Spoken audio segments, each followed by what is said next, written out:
T'entends-tu les oiseaux? Allô tout le monde! Comme vous l'avez vu, il fait beau dehors, puis on a été prendre une belle marche dans la nature. On a écouté pour tous les sons qu'on pouvait trouver dans la nature, mais on a surtout écouté pour les oiseaux.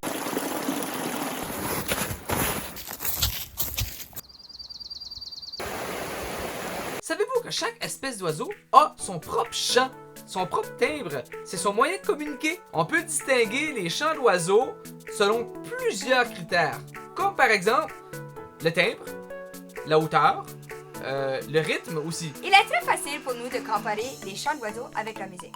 Il y a un parallèle qui se passe entre les deux, puis on va utiliser le vocabulaire de musique pour décrire les chants d'oiseaux. Pour commencer, on a la hauteur. La hauteur, en musique, on entend souvent des mots comme do, ré, mi, fa, sol, la, si, do. Ben, c'est les hauteurs. Pour rendre ça simplifié, aujourd'hui, on va parler des sons qui sont graves et des sons qui sont aigus.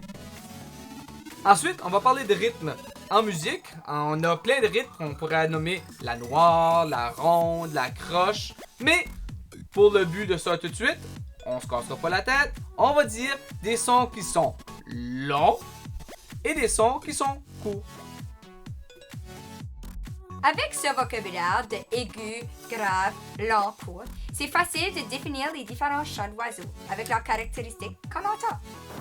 La corneille, c'est un oiseau qui a un chant plutôt grave avec des sons qui sont longs.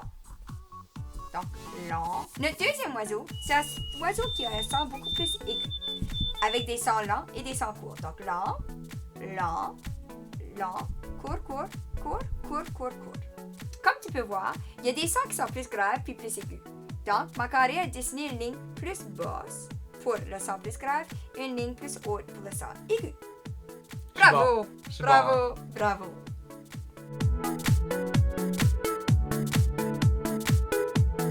Alors, voici notre défi numéro 1 de la semaine. Allez marcher dans le bois, ou allez marcher à quelque part, et écoutez les sons que vous entendez. Il y en a des centaines des sons. Concentrez-vous surtout sur les sons des oiseaux. Donc, faites un peu comme qu'est-ce que nous autres on a fait tantôt. Écoute l'oiseau, puis après ça, essaie de l'écrire d'une façon naturelle ou différente. Un peu comme, je sais pas, tu pourrais prendre des branches puis les placer ensemble. Tu pourrais prendre des roches. Voici deux exemples de cette activité. Défi numéro 2, c'est là le temps que vous allez créer un chant d'oiseau ou un cri d'oiseau. Donc, vous pouvez penser dans votre tête à un cri et le représenter avec vos branches et vos roches. Voici un exemple.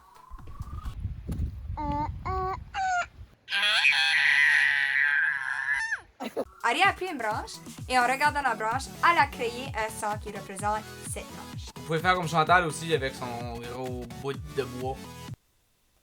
Écorce.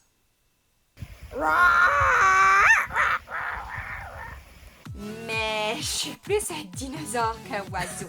Mais quand on crée, on peut faire tout ce qu'on veut. C'est amusez-vous à faire plein de sons qui représentent les objets que vous avez trouvés dans la nature.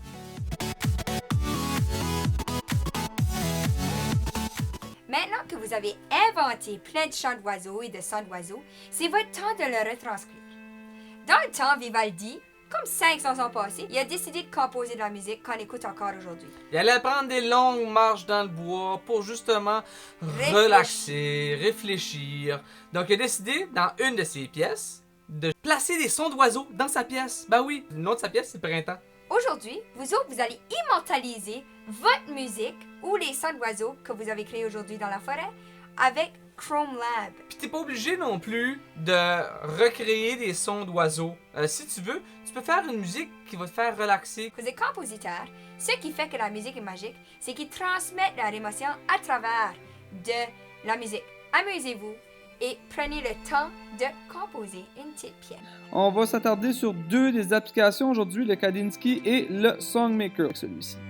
Alors, on y va avec le Kandinsky, comme on peut voir. On dessine des lignes qui fait de la belle musique. Et ensuite de ça, on peut l'écouter.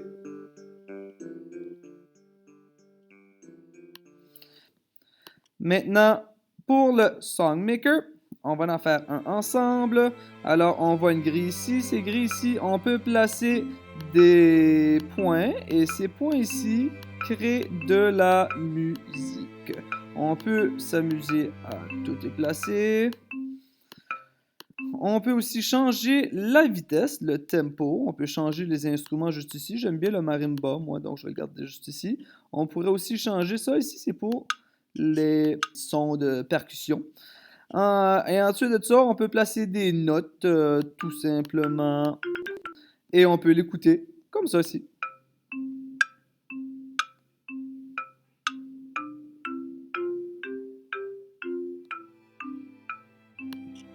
Et voilà. C'est comme que vous voyez, la nature nous offre plein d'opportunités. C'est qu'allez prendre une belle marche, il va faire beau, un gros soleil, allez entendre ce que la nature a à nous offrir en tant que musique, mais pas seulement musique, ce que vous voyez, ce que vous entendez, ce que vous sentez, puis mettez tout ça dans votre musique que vous créez aujourd'hui.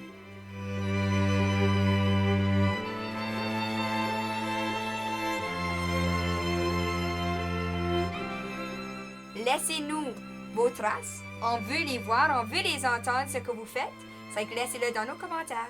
Puis vous pouvez placer des pouces en l'air, puis abonne-toi. Bye! À la semaine prochaine!